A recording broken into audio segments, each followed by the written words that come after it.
Today, it's such a pleasure and honor to be here to talk about this wonderful, wonderful book with such an eminent personality like Dr. Roger. This book, Elif Shafak's The Architect's Apprentice, is a novel with a grand design. It is a beautiful blend of fiction and history. And when you start reading the book, you realize that the 16th century Istanbul opens like a magic box, and it slowly reveals its secret chambers one by one. And we slip into the enchantment of another world, another time, as if we are in a trap. And this novel, it's about the life story of Mimar Sinan, who is the most prominent architect which Istanbul has ever seen. And he has constructed several magnificent buildings in the city for a span of nearly 50 years and during the reign of three great sultans.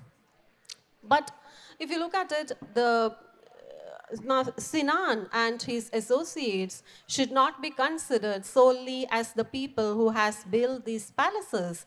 They are actually people, they are actually a group who stood out from the conventional norms of the society, and they have questioned the religious differences and the superstitions which prevailed during those times. Jahan, and in this novel, Elif Shafak has clearly, skillfully asserted her political views through these characters as well. And Jahan, who is a 12-year-old runaway boy from Anatolia, is the protagonist in the story.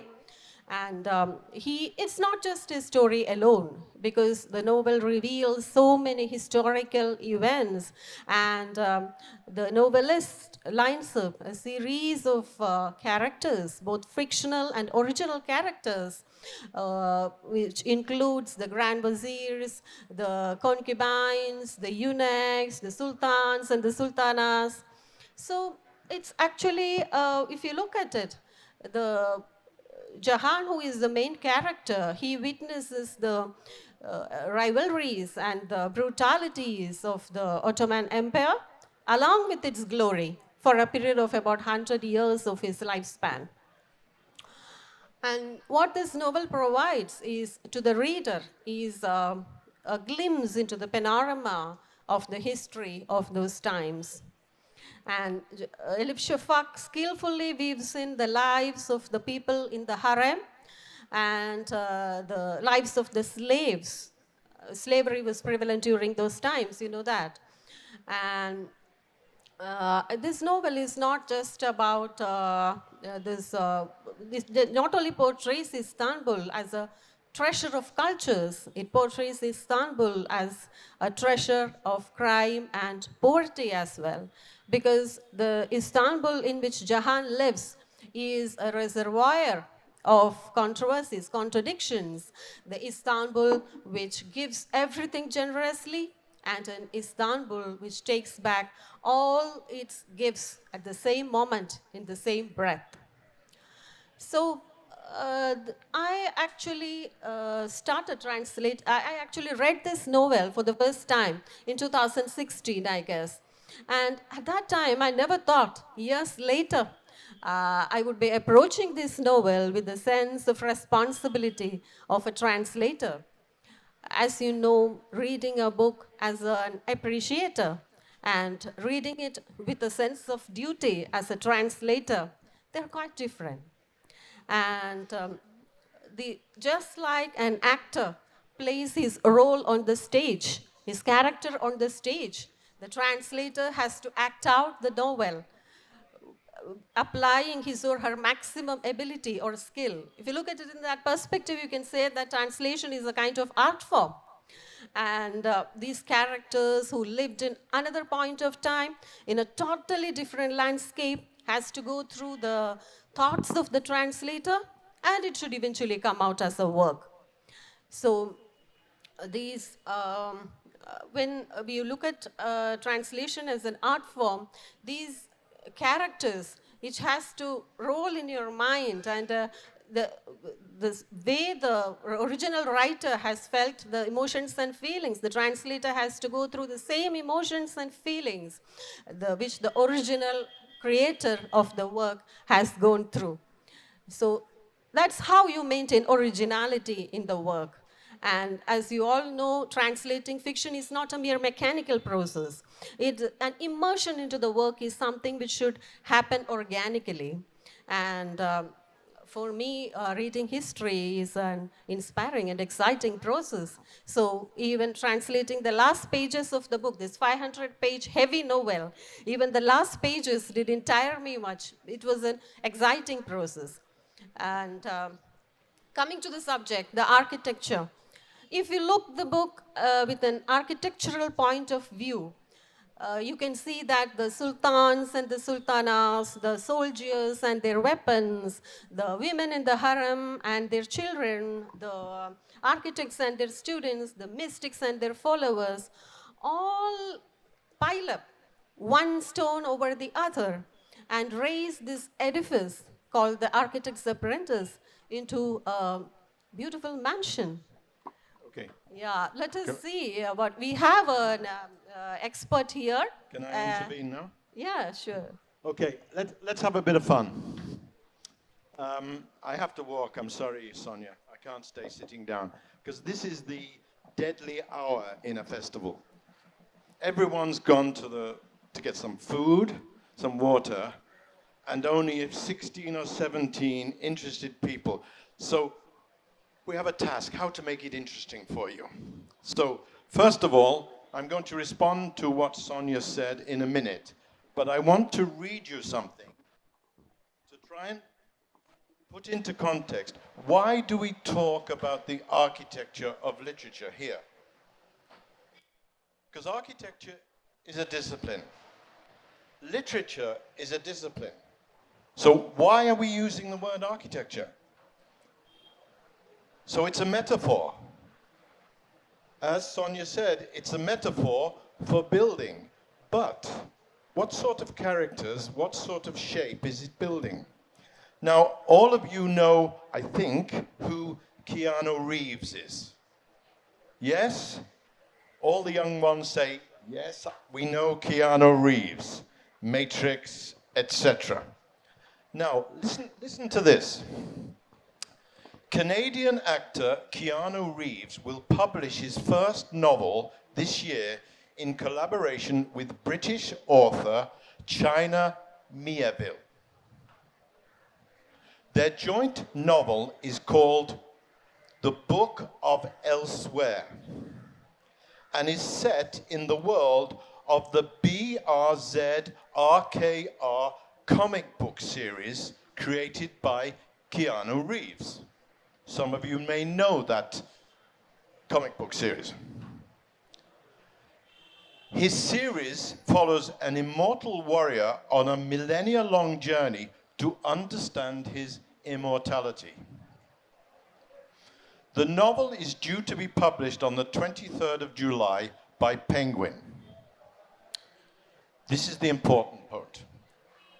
Keanu Reeves, best known for The Matrix and John Wick, said it was extraordinary to work with Miéville. Quote, China did exactly what I was hoping for. He came in with a clear architecture for the story and how he wanted to play with the world, a world that I love so much. So why is he using the word architecture of the story? It's not a word that really goes together. We call the narrative, most of you will understand the narrative, and Shafak's book has a narrative, which Sonia will go on and explain a little bit more. But why are we using the word architecture? Why do we talk about architecture as a metaphor? So, my question back to Sonia is, in her understanding of the novel, is Shafak building her characters? Why do we use the word building characters? Building is a verb. It's a term from construction. So is she building her characters? Is she shaping her story? What sort of narrative does it take? And why is architecture both the metaphor for the novel and also the subject, because it's about the Ottoman Empire and Sinan's work? So, as she introduced, it's a complex novel. And we'll demonstrate how complex it is in a minute. But I want to pass this back to Sonia, and maybe she could relate to how did she have to deal with the language in English and the history, of course. Remember, Shafak has researched a huge amount of Ottoman architecture for this book, but it's fiction. Does it matter? Has she changed it? Can you tell? I can't tell. It's fiction. She's telling a story. What happens when that story goes into Malayalam?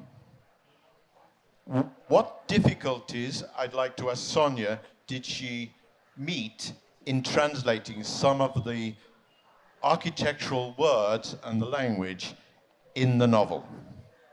So, Sinan has dedicated his life period of about 80 years to immortalize the city of Istanbul. And so, while taking up this laborious task of laborious undertaking of translating this 500-page book, I realized that I was also engaged in a similar process, just like how Sinan and his students, his associates, were building one mosque after another, one palace after another. I realized that I was also engaged in the process of building, of bringing one word near the other, just like bringing one brick near the other or piling up one stone over the other, and building one word over the other and building up this beautiful novel.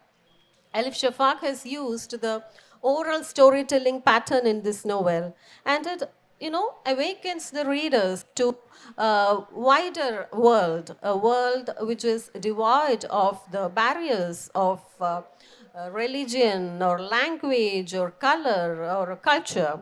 And I actually visited Istanbul during the last year, and after reading this novel, it has given me an opportunity to see the city in an entirely new light, in a totally new perspective. I visited the mosques and palaces which Sinan has made, and I felt that the characters from the novel were moving around. They were wearing their long kaftans and the big face caps and wandering here and there. And especially when I visited the Topkapi Palace, where Sultan Sulaiman and his family actually lived, and where the novel actually took place. When I visited the Topkapi Palace and saw the palace kitchen, the harem, the gardens, the courtyard, I was actually in a dream. I couldn't realize whether it was a dream or a reality. It was a kind of deja vu experience for me. And this novel is not actually, it's not just about building beautiful palaces, it's about building lives as well. How life is crafted and how it crumbles all of a sudden. Because when you read through the novel, you can see that Jahan's fortunes are changing. He falls in love with Sultan Suleiman's daughter, Princess Mehrima, and then he becomes the major student of architect Sinan. His life is changing all of a sudden. So Sinan teaches him how to build harmony and balance, and within and without, and how everything is related to the whole, and how to build oneself, rebuild oneself again and again from the ruins. So Sinan finds out that building something or creating something is far more, building a bridge is far more laborious than dismantling it. And, building something needs your time, your patience, your skill, and yet it needs only moments or minutes to demolish it.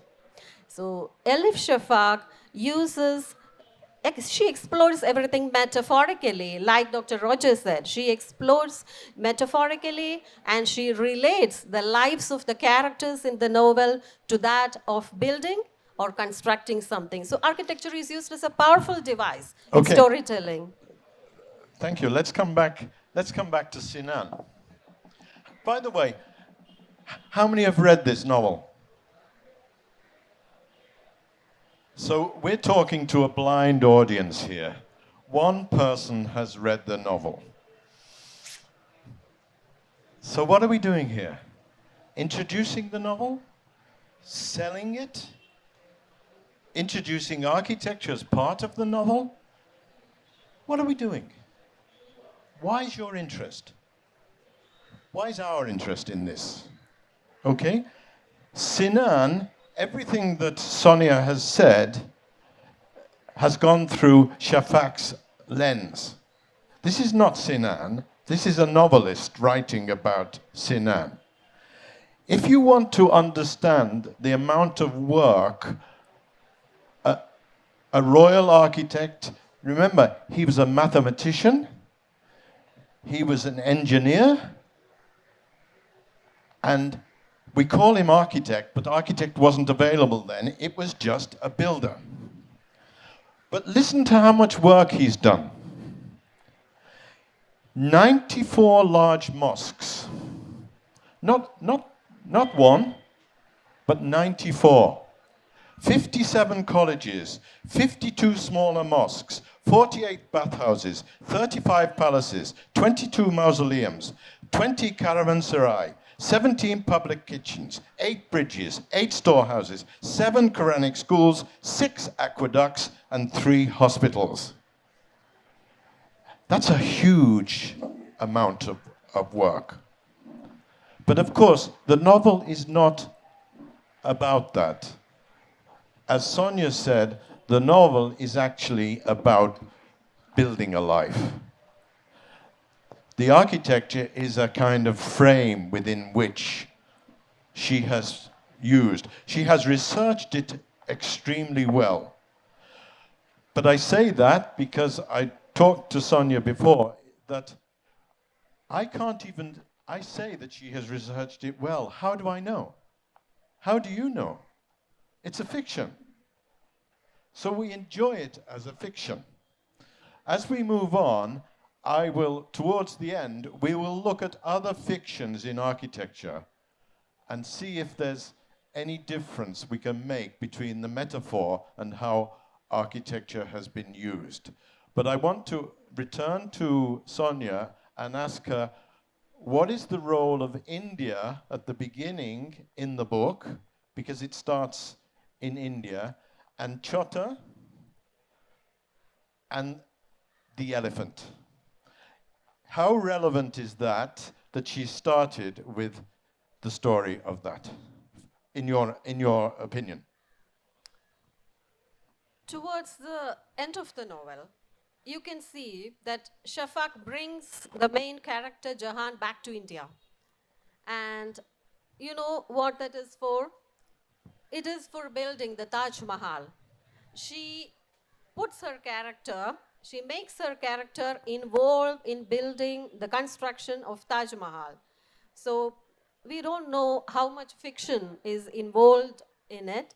And I think Dr. Roger can better elaborate on that. What is the influence of these Ottoman architects in building Taj Mahal? Okay, it's a good question, because 10 years ago, the work of Sinan, or 20 years ago, the work of Sinan would probably be hardly known in UK or Northern Europe. The notion of the mosques and the work that Sinan did, which is quite extraordinary. It really is. Anybody? How many have been to Istanbul? One. two people been to Istanbul. It is extraordinary, whichever work you go into, and the detail. But what Sinan did, and I'm speaking now for the Western architects in the north of Europe, let's say, against, I don't know about Indian architects and what influence, but what Sinan did was release the importance of the detail. We talk about detail in architecture. Those of you sitting here are not particularly architects, but you'll understand the word detail. The detail is a life story to an architect. It tells certain stories and the way things are done. In Sinan's work, in the Ottoman work, the stories are so complex but so readily available to those who come from that culture, not from ours. So I was having a discussion with an English architect about 15 years ago, 10 years ago, and he suddenly had discovered Sinan.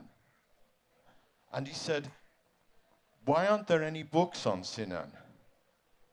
And it's a good question. Why in our northern world, let's say, we have lots of work, lots of things about architecture, but Sinan is very little researched. This is something that I think is changing, and I think the influence of Ottoman architecture, and especially the detail and the narrative, which I'll come back to the architecture later, is becoming more and more important. So students are looking at this in a much more detailed way and trying to understand the narratives. For example, listen to this passage, and then I'll ask Sonia to comment on her translation of it. Even amid the whirl, there was not a single feature the chief royal architect had not considered at length. The tiles made in the ateliers in Iznik were in vivid colors: turquoise, red, and white. The beautiful thuluth that spelled out Allah, Mohammed, and Al was completed by the court calligrapher, Mullah Hassan.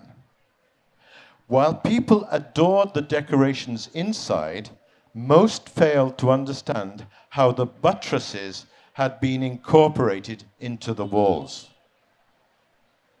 Very few saw how the side walls, freed from the burden of having to carry the dome, were dotted with numerous windows, so that light poured in as warmly as milk from the breast of a mother to her infant. Only in that last sentence does the novelist change and bring in a sentence like, the light comes in and pours in as warmly as milk from the breast of a mother to her infant. And even fewer were aware that each jutting stone inside the mosque was placed in such a way as to make the sounds in the mosque reverberate, allowing every member of the congregation to hear the sermons, regardless of how close or how far he or she might be seated from the imam. That's one paragraph of super detail. You've got a novel full of this. So I challenge all of you to read it. You will need some perseverance. Our previous speaker spoke about meditation and swimming 1 kilometer in the bath. I swim 3 kilometers a week, so it's not such a big deal. You know, we do it. How many of us will take the time to read this sort of thing, this sort of book? And this is a challenge to all of us. It doesn't matter what age.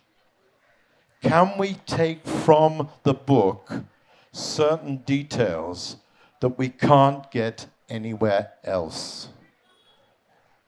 That's the point of literature. And the fact that it's an architecture of literature makes it even more and more important. So I again would return it back to Sonia now and say, how does she think the Malayalam language deals with this complexity of the Ottoman Empire? This passage which Dr. Roger has narrated, it's a stunning, it's a really beautiful passage from the novel.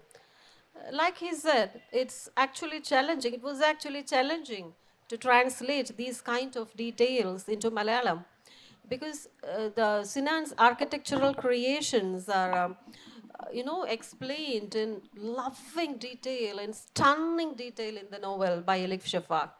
She writes about the slender minarets, the soaring domes, the sunlit porticos, the carved marbles. I mean, how do you translate it into Malayalam? And when you visit these places, you get an idea. When you see it, I actually translated the novel before visiting Istanbul. So it was really a challenging task. And this novel is seen through the eyes of its builder, not through the eyes of the novelist. Istanbul is seen through the eyes of its builder in this novel. And so you can clearly say that this novel itself is a monument. And just like Sinan, who builds everything, who builds these buildings, and he purposefully conceals a flaw in every building he makes. And he says that perfection belongs to God only. He leaves the flaw and he don't want to overstep it. And just like he has made beautiful structure, he has made beautiful structures like this, Elif Shafak has carefully crafted a work of imagination which conceals and reveals its skills at the same time. Now, what I have to ask Dr. Roja is that Elif Shafak has mentioned that Sinan conceals a flaw in every building he makes. Why do you think he does that? What his explanation is that perfection belongs to God only. Is it that? A good architect must always see the flaw in part of the building. Otherwise, he's not a good architect or she's not a good architect. So I feel that aspect of the architect seeing a flaw and being able to read the flaw in the building is part of the progress of the way he develops. And it's a very good point, this notion of imperfection. But I want to now take you somewhere else to come back to Shafak. Many of you probably know Orhan Pamuk. Any of you know Orhan Pamuk? One person, two persons, three persons, 4, 5, 6. It's okay. Orhan Pamuk. He's also a Turkish writer. He's also writing about architecture. We could also use the phrase the architecture of literature with Pamuk. If you read his book, brilliant book on Istanbul, and the way he speaks about the buildings will give you another approach into the architecture of this type of literature. Sonia is right that Shafak is quite sentimental at times too. And she has a right to be sentiment. We can't deny sentiment. But Pamuk, who started to study architecture and then came out of architecture, has written the architecture in a completely different form of literature. Any of you who have not read, I think it's called The Museum of Innocence. Is that right? The Museum of Innocence. This is extraordinary. This is where the commitment to the subject differs from Shafak's. She's using it as a novelist's material. Pamuk is rewriting history.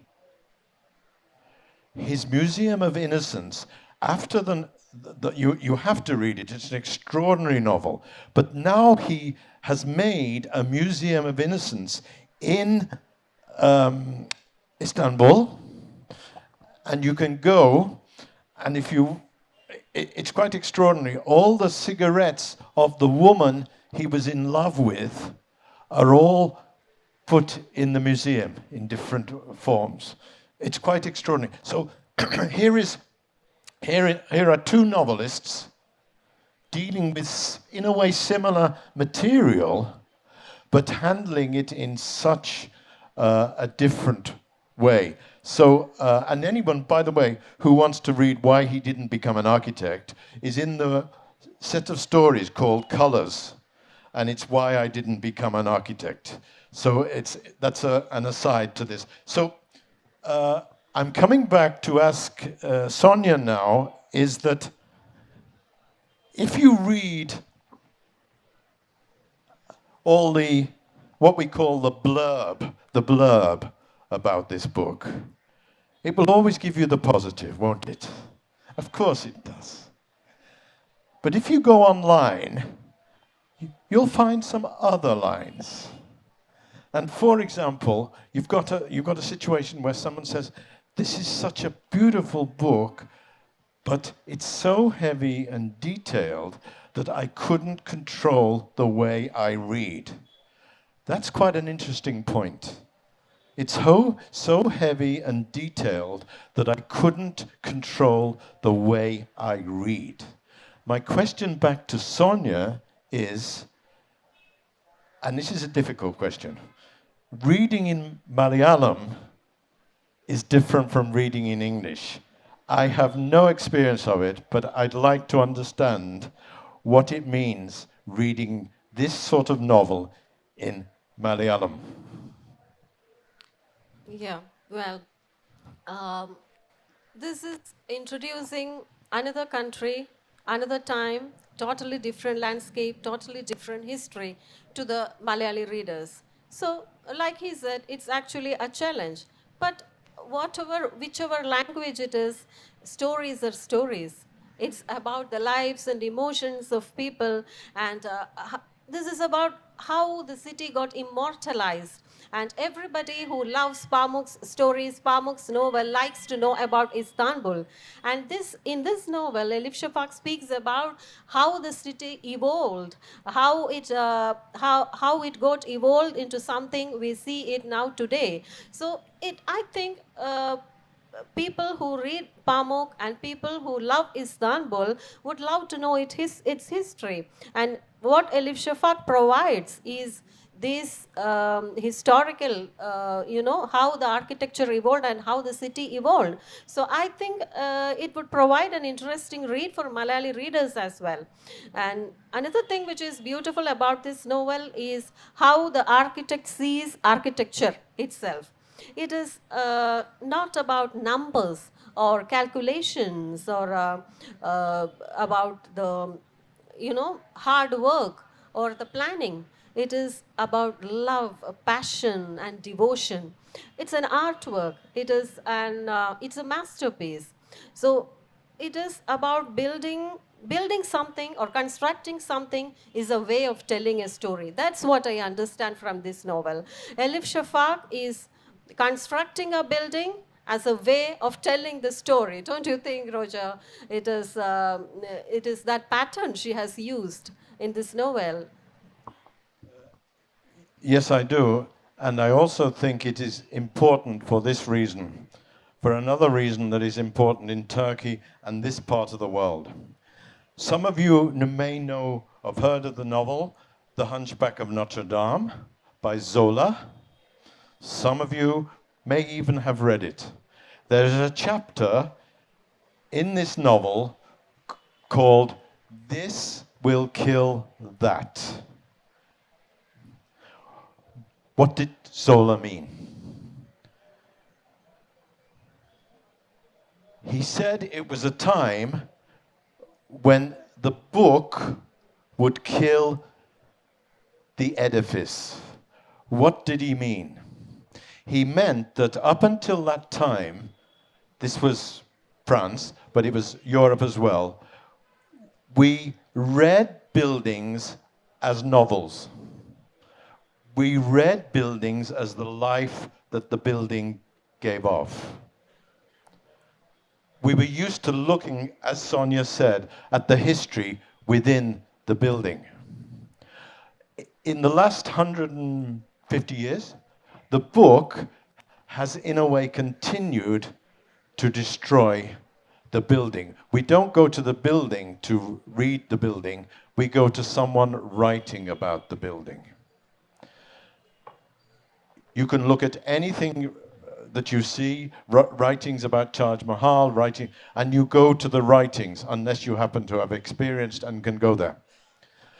But what I think the relevance of Shafak is that she's bringing us back to a time when, which was Sinan's time, when buildings could be read for their history, for their stories, in the details, in the calligraphy. So the building was the book. And Zola said, if we're not careful, the book will remove the building. Thankfully, it hasn't quite happened. And if you go to the Blue Mosque or the Suleiman Mosque in Istanbul, you don't need a guidebook. You don't need to open your rough guide to Sinan. You just need to use your eyes, feel the space, and look at the stories that are on the wall. So I think she's also done a service to the importance of not only Istanbul, not only the works of the architect Sinan, but the way we can look at buildings to read the story. And you've got so many throughout India, but you've got so many in this city that you can read if you just pause and think, what was being said in that building? So I think it's a very important novel in that way, which begs to be read, and begs to be read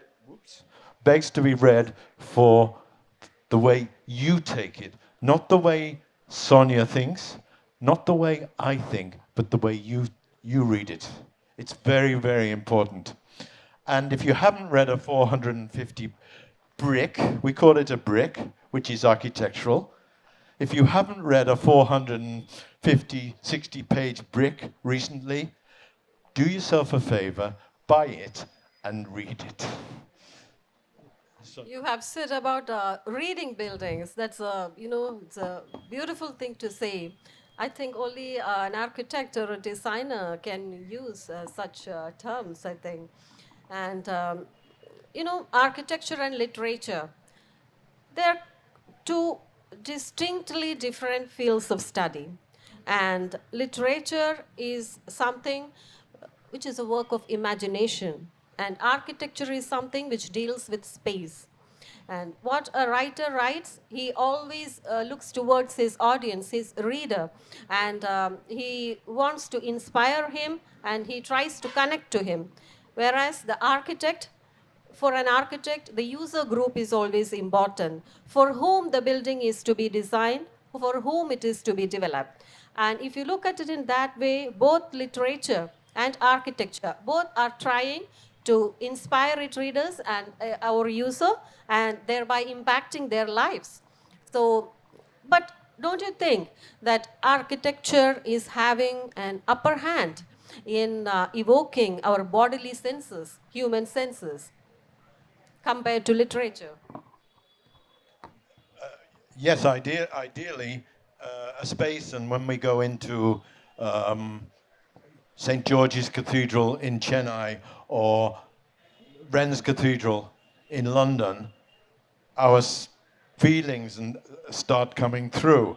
I wouldn't like to say one is better than the other. I think literature is doing some sort of purpose, something which the building can't do, and the building is doing something that literature can't do. I think that's very important to give them both their qualified values. While we were talking about this together, Sonia and I, we've never met before. We'll probably never meet again. Who knows? So I thought, I went online and thought, what are the books that come if you put in architecture and literature? And believe it or not, Shafak's doesn't come in the top 10. That's interesting. And I think I can tell you why I think that is, but these are the 4 novels architects, 4 novels about architecture better than The Fountainhead. Now, some of you think, Fountainhead, what's he talking about, The Fountainhead? Well, most of you know Ayn Rand in India from all the publications of the books on selfish and on all this. They're in all sorts of cheap bookstores. But it's a book that is predominantly about an architect and about modern architecture. But what were the other 4 that were considered better? The Devil in the White City,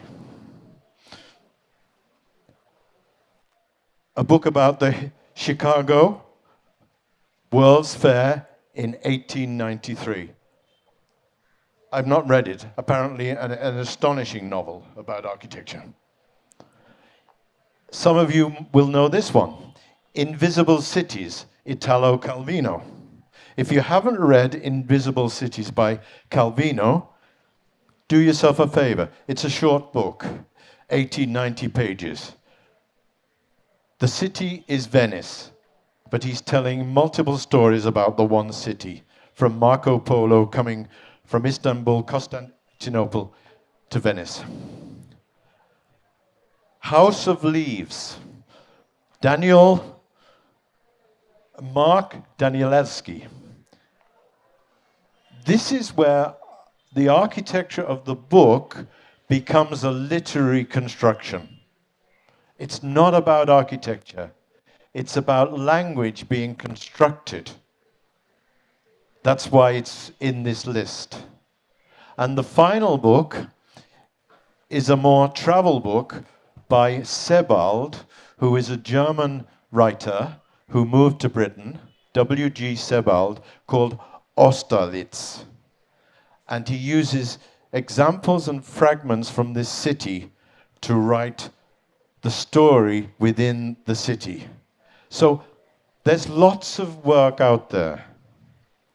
I have one question to Sonia towards the end, which I think is an interesting one. And it differentiates Pamuk, Orhan Pamuk, to Shafak. And it's this. Pamuk, when he's writing about Istanbul, when he's writing about Turkish manners, when he's writing about Turkish history, he steps out of the page, almost steps out of the building, and looks from above and questions what he's saying. Shafak never does that. I'm not saying she has to. I'm asking Sonia if she has a sense that we pick up everything from Shafak as her words, or can she, like Sinan, see the imperfection in some of the fiction? Difficult question, I know. Yeah, of course.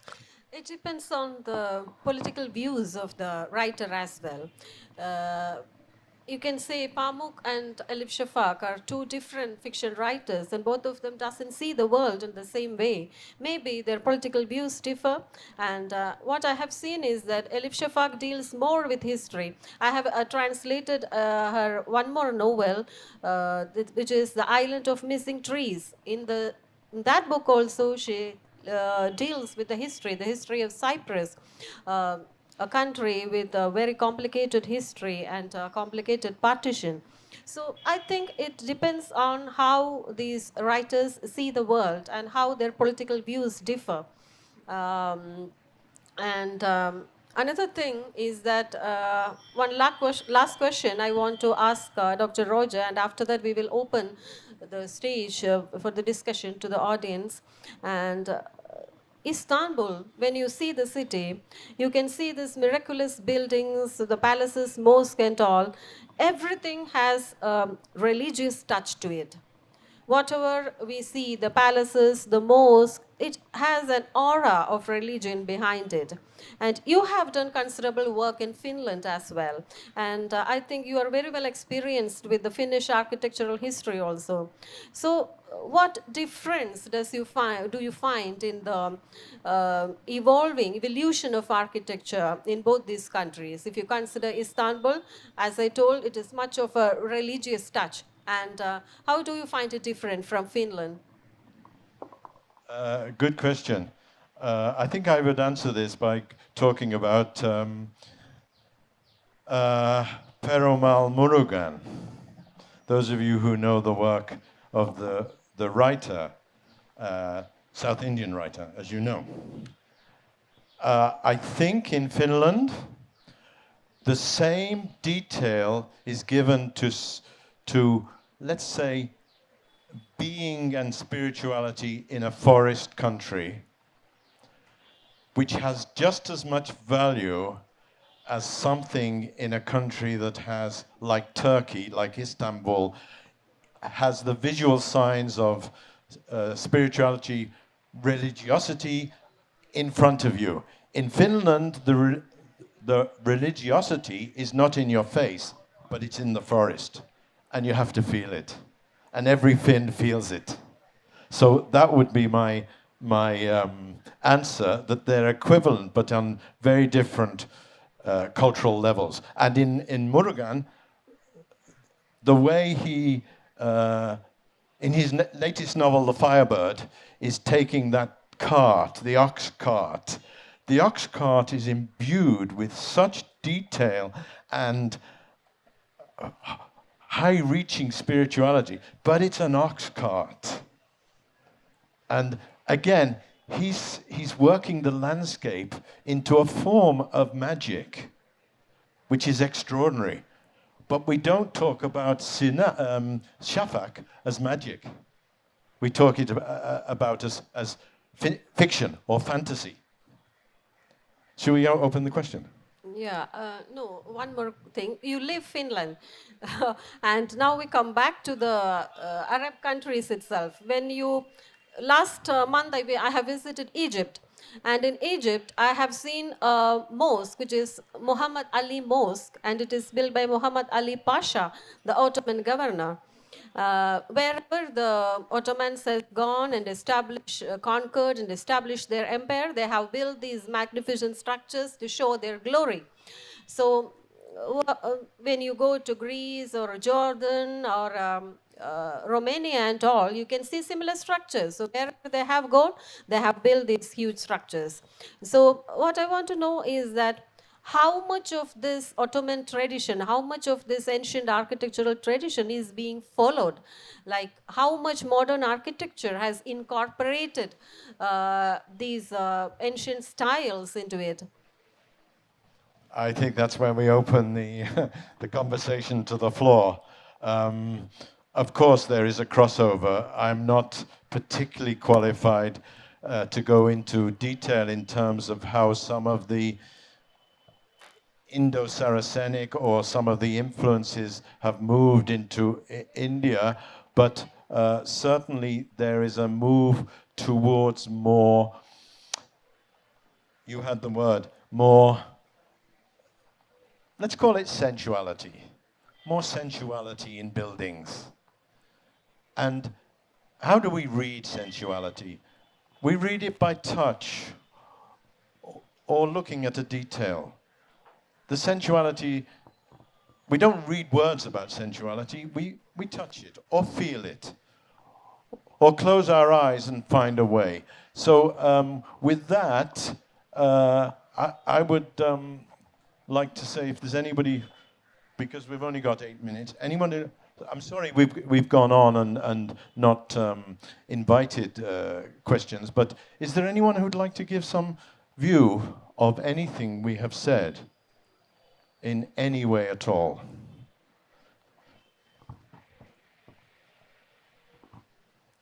So, hello, am I audible?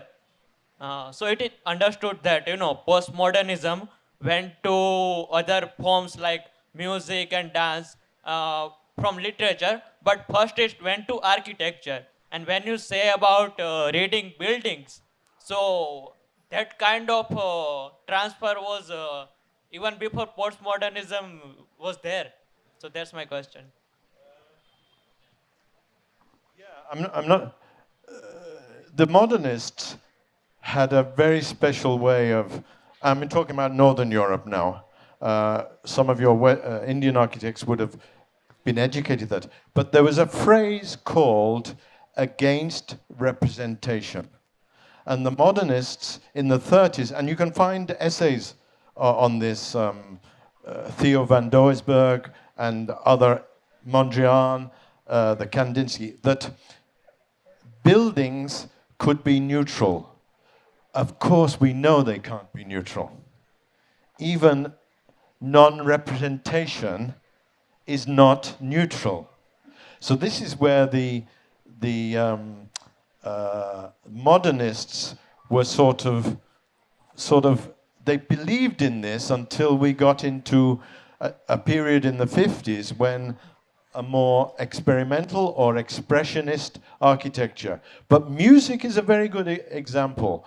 I think if you, I don't know enough about Turkish music, but I'll ask Sonia, but I would say if I wanted some music to inform me about architecture and literature, I would go for the Estonian composer called Arvo Pärt. And you can all look him up, Arvo Pärt, P-A-R-T. But I'm moving it back to Sonia. Is there any relationship with music? The language, Malayalam, the music of the language. In architecture, we talk about the morphology of language. Morphology is a shape that we use in architecture, but it's used in literature. What is the shape of the language makes its meaning? And that's where I have no knowledge about Malayalam, but I'm just wondering about, I once worked with an architect who could speak Finnish, and as he spoke Finnish, he would draw the landscape that would become his building. And I want to know, either from Sonia or any of you sitting in the audience, if you speak Malayalam, and sometimes you speak so fast that I can't. I mean, the drawing would be going like this. But if you speak Malayalam, what sort of shapes might you be drawing? What's the morphology of the language?